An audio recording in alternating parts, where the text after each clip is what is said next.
안녕하십니까 여러분. 오늘은 식탁위의 세계사라는 책에 대해 얘기해 볼 건데요. 이 식탁위의 세계사라는 책은 음식과 인간 사이에 얽힌 역사 이야기를 아주 재미있게 풀어준 책입니다. 음식과 인간은 뗄래야 뗄 수 없는 관계인 만큼 그 둘 사이에 얽혀있는 역사 이야기는 재미없을 수가 없는데요. 그럼 한번 책 내용을 알아보도록 할까요?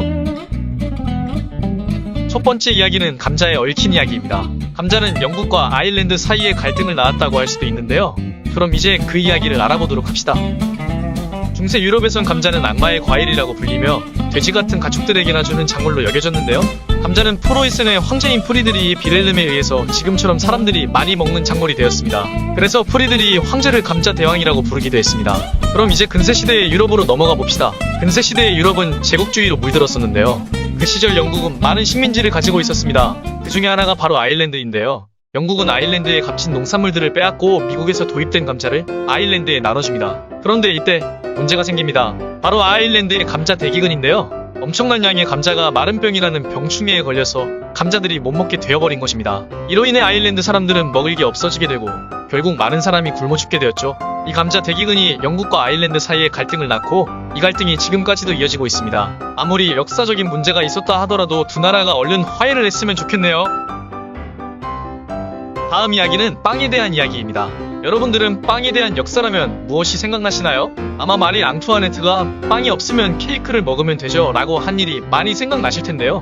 이번엔 마리 앙투아네트에 대한 오해도 풀고 제대로 된 역사를 알려드리도록 하겠습니다. 때는 18세기 프랑스, 루이 16세와 마리 앙투아네트가 프랑스를 통치하던 시대입니다. 마리 앙투아네트는 14살의 어린 나이로 프랑스에 시집을 갔습니다. 그녀의 신랑은 바로 루이 16세였습니다. 처음 마리 앙투아네트가 프랑스에 왔을 땐 환영을 받았습니다. 하지만 시간이 지나자 마리 앙투아네트가 후계자를 만들어내지 못하자 그녀는 사람들에게 미움을 받았습니다. 결국 그녀를 향한 여러 나쁜 소문이 퍼지고 심지어는 그녀가 바람을 피운다는 설까지 떠돌게 됩니다. 그러던 어느 날 프랑스의 혁명이 일어났습니다.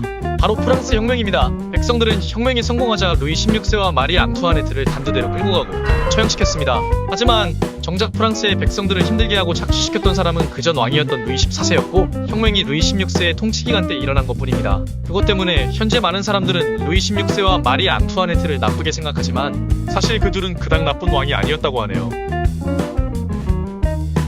자, 이제 마지막 이야기입니다. 마지막 이야기는 과연 무엇일까요? 이번 이야기는 바로 차에 대한 이야기입니다. 차 하면 떠오르는 나라가 있죠. 바로 영국입니다.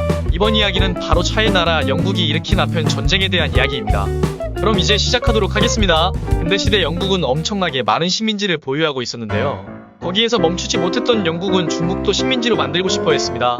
그래서 영국은 중국이 강제로 무역을 하게 만들고 영국이 이득을 얻으려고 한 것인데요. 그 무역 상품 중 하나가 바로 아편이었습니다. 아편은 양귀비 꽃에서 추출한 일종의 마약인데요. 영국은 아편을 자신의 식민지인 인도에서 대량 생산을 하고 중국에 수출해서 중국의 은과 돈을 가져갔습니다.